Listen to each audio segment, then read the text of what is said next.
I think at this point I've bored you long enough with just talking about concepts. Let me demonstrate some of them for you.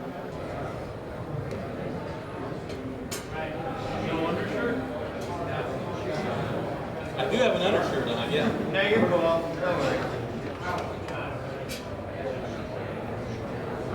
Awkward real fast. It's a little bit.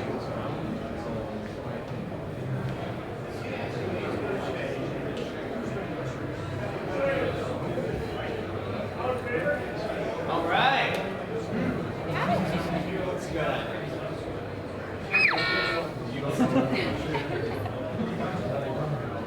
Yeah, I do. As I mentioned before, the first real activity to do before shaving is to prepare your face. So what I'm going to do here is actually clean my face a little bit with the lather I'm about to use, and then basically wipe it off and then start lathering. For those of you who may have seen my video on traveling with razor stuff, I have myself a shaving brush in a tube that came from a drugstore, a druggist, a pharmacist. Drilled some holes in it.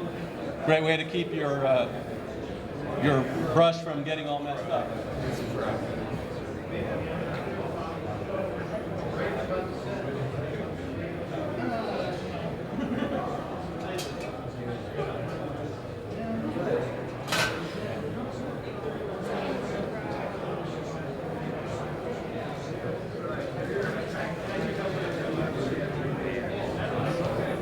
Obviously, there are a number of different products you can use as a pre-shave. As I mentioned, there's the oils if you want to, that's fine.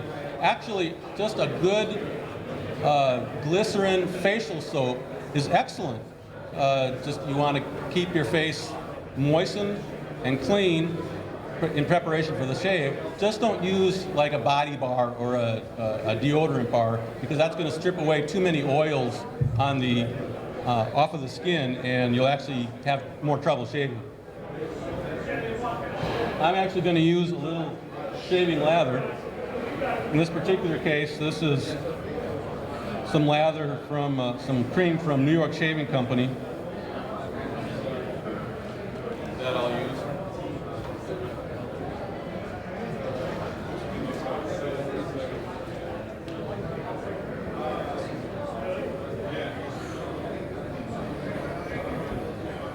I make no guarantees how this shave is going to come out tonight, by the way, because of the different, obviously I'm using different, a different setup here. There's different, much drier air than I'm used to, much colder temperature than I'm used to being from Texas. But I'm going to give it a shot. No excuses! No excuses? Oh, great. That's what I need. Good start, ladies and gentlemen. Everybody's got the finish. Oh my god.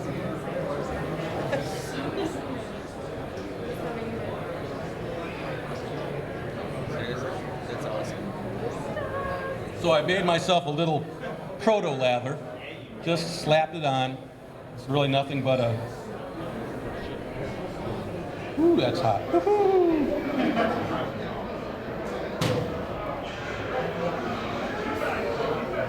And all I'm going to do is wet and heat my face with this essentially soap on it.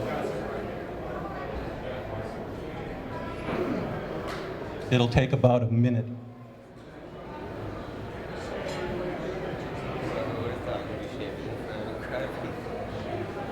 Where's your dancing nerves? There's the hot girls. I should say this could take up to 3 minutes, depending on your skin and a number of other factors. I've had physicians tell me that a proper hydration can take up to 3 minutes. Usually for me, it's about a minute.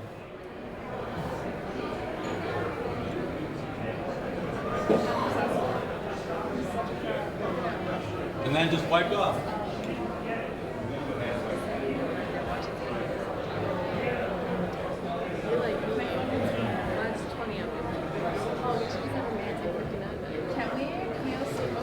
For For those not too familiar with a shaving brush, this little bit here of cream is more than enough for a multi-pass shave. Creams and soaps are so concentrated that if you're used to using a fairly large amount of, say, a gel or a cream out of a squeeze tube, you need very, very little of this to really make a decent lather. I generally, and tonight I will definitely, I generally start with a fairly dry brush. I've dipped it in and soaked it, of course, but actually wrung out most of the water from it. And I'm intentionally going to apply a fairly dry coat and then hydrate it a little bit and a little bit more at a time, so give you an opportunity to see the different stages of lather building.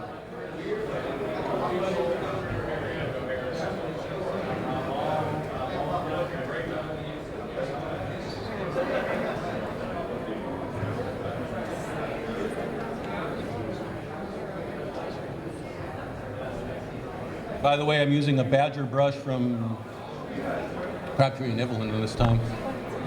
And Badger is the most common quality shave brush. And even though there are different grades and different ways of terminology within the Badger category, Badger's pretty good.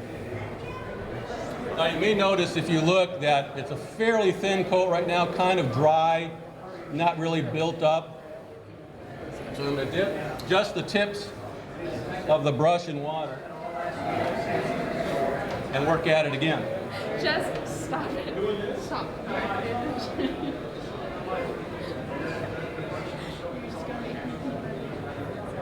And right away, you can probably see now the lather is beginning to build up and soften on my face.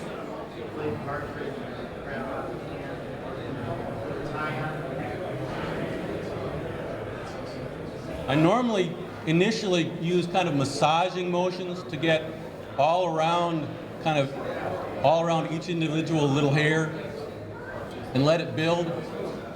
And then I will finish off just kind of painting it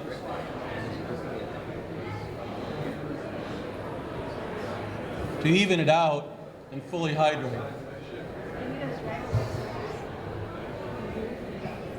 That looks pretty good, I think you'll agree. Yeah. I could even add a little bit more water and loosen it up a little bit more.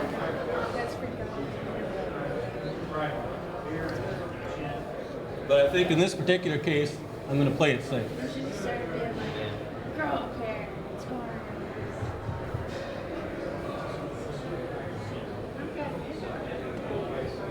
Live your dream. Pursue it. You got it. Oh, you do? I'm jealous.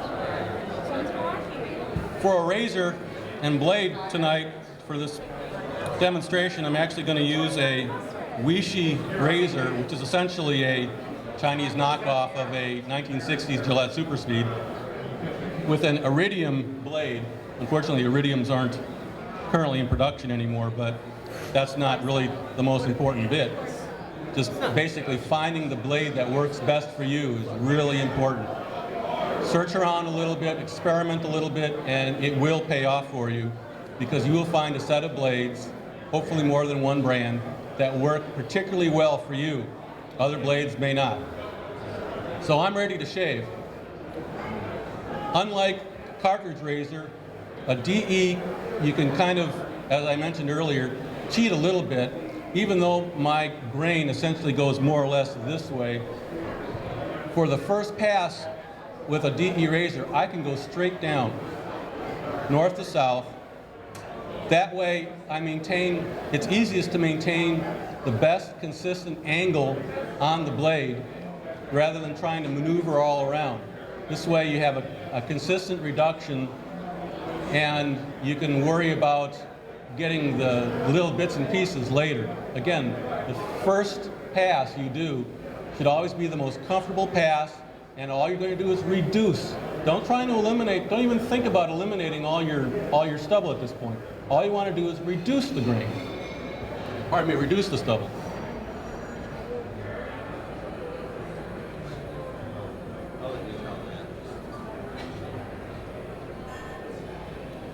You may have noticed I did a very efficient cut. 1, 2, 3, flip it around, 1, 2, 3. None of this repeating stuff that a lot of people tend to do. It's very common. But again, you segment it into flat parts. I shave the top part of my jaw and shave the bottom part of my jaw because those are flat portions.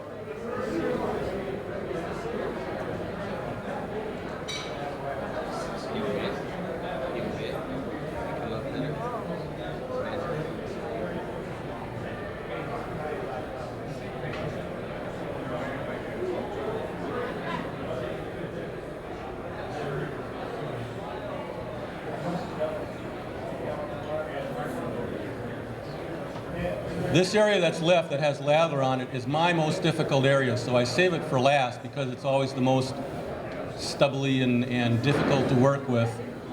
So I always try and give it as much chance as possible with the lather to kind of soak in and soften the area.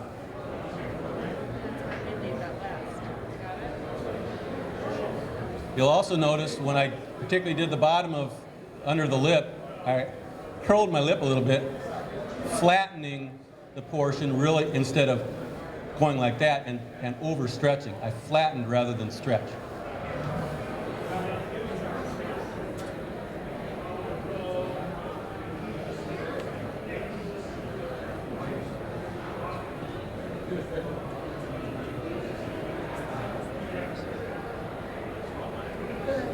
Don't be afraid of shifting things around if you need to, you know what I mean?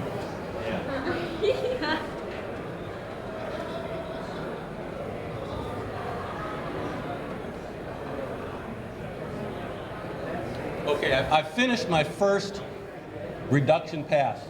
And if you took a close look at me before and see me now, you see that I've reduced a fairly large portion of my beard already. And in fact, maybe that's as much as you want to do. It's all up to you. If you want to maintain a particular kind of look, fine, maybe this is the point where you'd stop.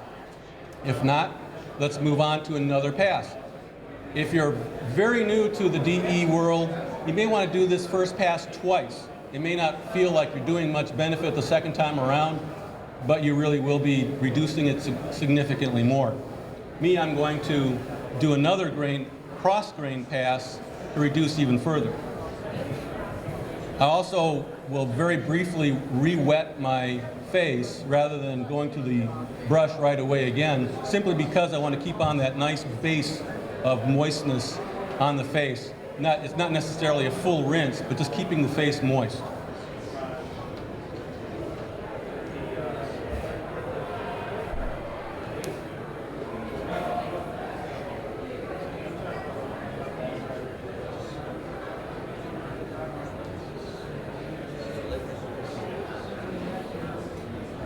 At this point, you don't have to do a lot of massaging. Painting will generally be more than adequate. You'll also see that the amount of lather on my face is a little less than before. That's okay. You've reduced your beard enough so where you don't need a huge cushion now. You still need the cushion, you still need the lubrication, but it just doesn't have to be as much.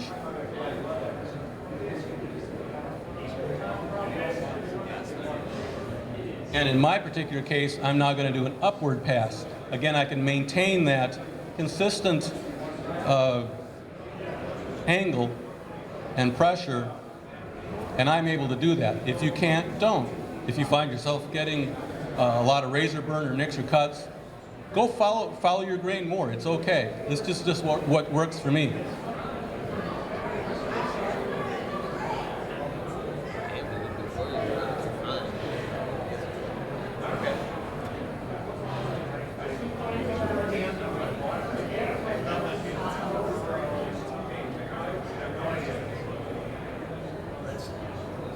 Some of you may think I'm shaving awfully fast. Don't worry about it. Shave at your own pace.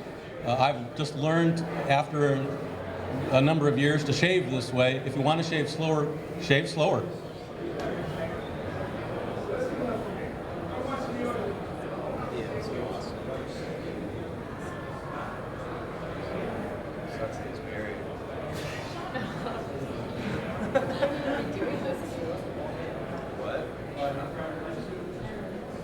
for my mustache area, instead of going straight up, I'm going to go inward like this, because straight up is against the grain for that area, and I know this is too early to go against the grain under my mustache.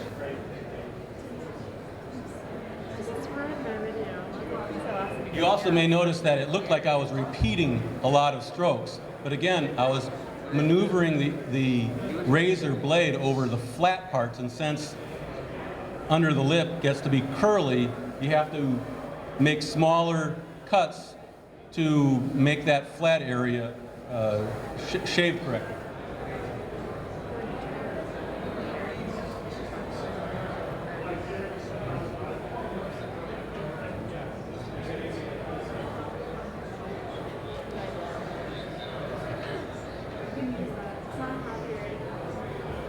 Okay, end of the second pass. And again, you can probably see my beard is reduced even a little further than it was before. And if that's where you want to stop, fine, stop at that point. I'm going to go try and I'm not sure how I'm going to do it in this particular environment, but I'm going to try going for that baby butt smooth, soft, smooth shave, and I'm going to go against my grain at this point with a reduction pass, and then do a touch and cut afterward to get any leftover bits.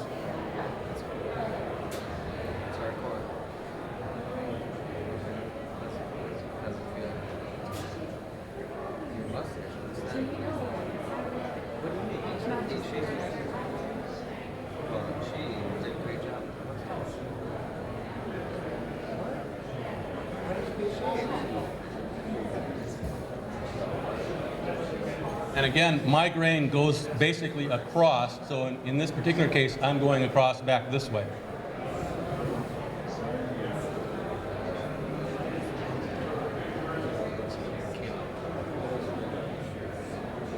By the way, how many people here have trouble on their neck, shaving their neck? One tip. Once you get to the neck, instead of trying to stretch it like this, just lean into where the mirror is, like this. This will naturally stretch it. And I shouldn't say stretch, I should say flatten in the right areas. How many people have trouble with their Adam's apple? A couple. Try swallowing and holding the swallow just as you go across it with your razor. You won't be able to hold a swallow, it's impossible. But it will flatten long enough to get across it.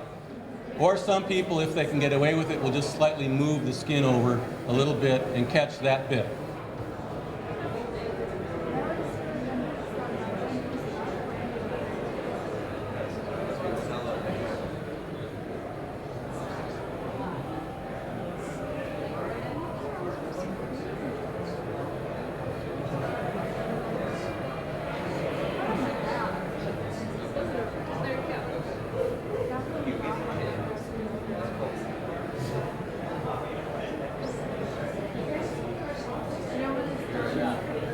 And again, you may have noticed that throughout this shave, I have not, or very rarely, actually moved my skin around. I've been essentially using my skin, my facial muscles, instead of using the hand.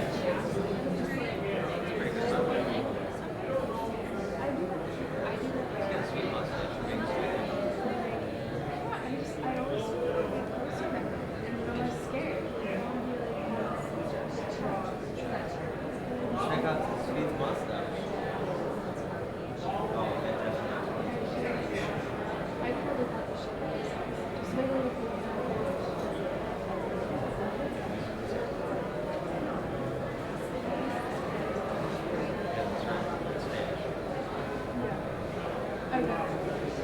Okay, again, I finished my third reduction pass, and you can probably see that my face is pretty well smooth and clean at this point. At this point, I would check normally and see if I missed particular spots to the feel of my fingers, and I have, which is not too unusual. So at that point, I'll take a little lather, squeeze it up from the brush, and get a real thick, real super hydrated bit of lather going, and apply that just to the areas that are rough.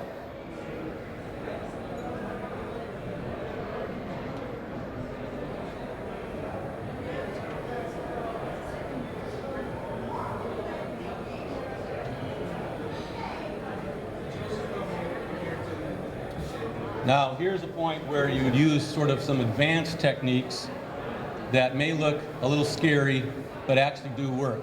I find that on this part of my face, particularly under the jaw, a technique called J-hooking works real well.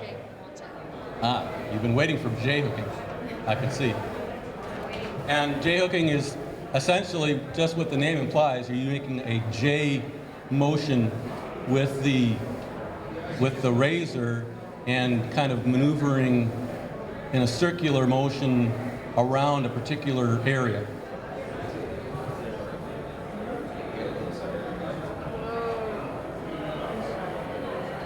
By the way, it took me 6 months to work up the courage to try this after it was shown to me.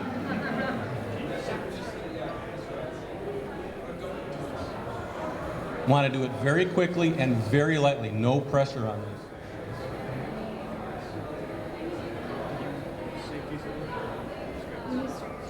For under the chin, I find a technique called blade buffing works well, which is actually a very brief, I guess I should say very short stroke, very, very short, very, very light, very, very fast. Very noisy.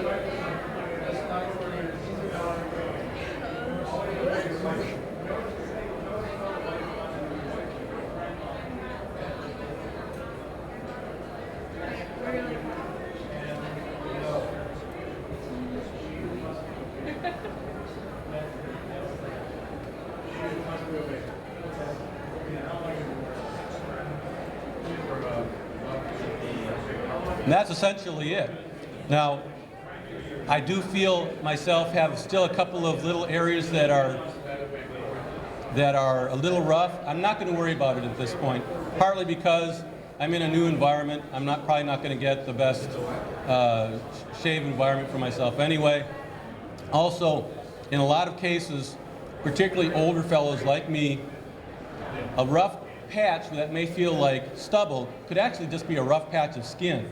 And after you finish your shave, get on with your day, you'll find that your face is tightened up and you've actually got a nice soft, smooth area there that you didn't realize before.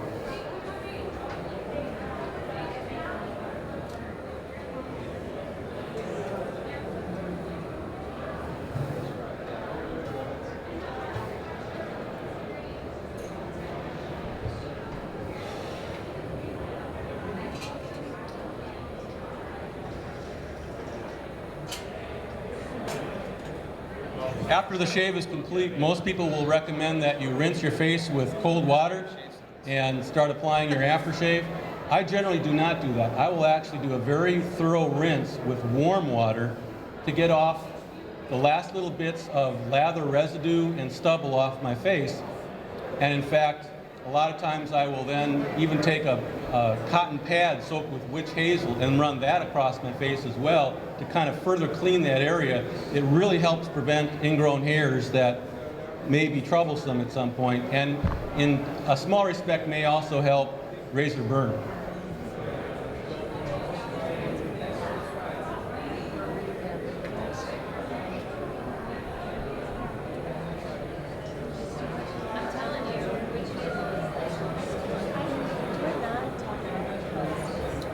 Yes, witch hazel can smell awful, but there are brands that smell decent.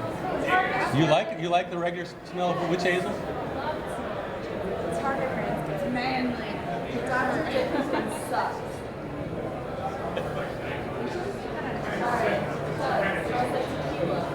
Sorry, he likes it.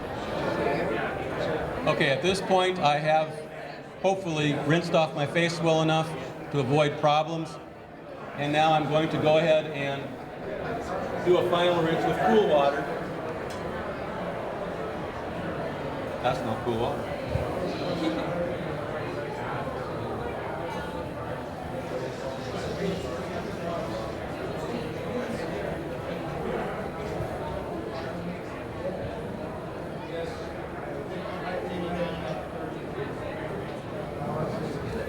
Finishing with cool water, we'll start tightening up the area, at least temporarily. By the way, hot water and cold water, when people say it opens the pores or closes the pores, it's all very temporary. But I'm going ahead and use that. And while my face is still moist, on a moist hand, put on some aftershave. In my case, I advocate most people use a aftershave that doesn't have alcohol, except for like if it's in the summer or if you have really oily skin, then you may want to try an alcohol-based splash. But generally, too much alcohol in a product over a long period of time will start drying out your skin.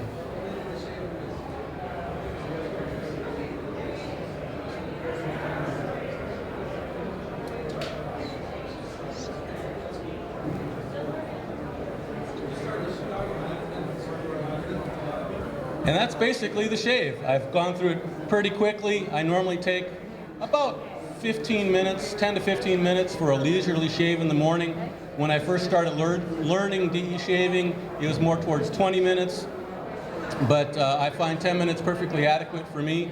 And I still enjoy the process. And it's one of those things that has gotten into a habit I always do, and it's calming, and it's kind of the way to start my day. So I'd like to thank you for your attention. I really appreciate it. I'll be around to answer questions. If you'd like, feel free to pick up some toys. And again, thank you to everybody here for your attention, and I hope to see you all again. Thank you. Thank you.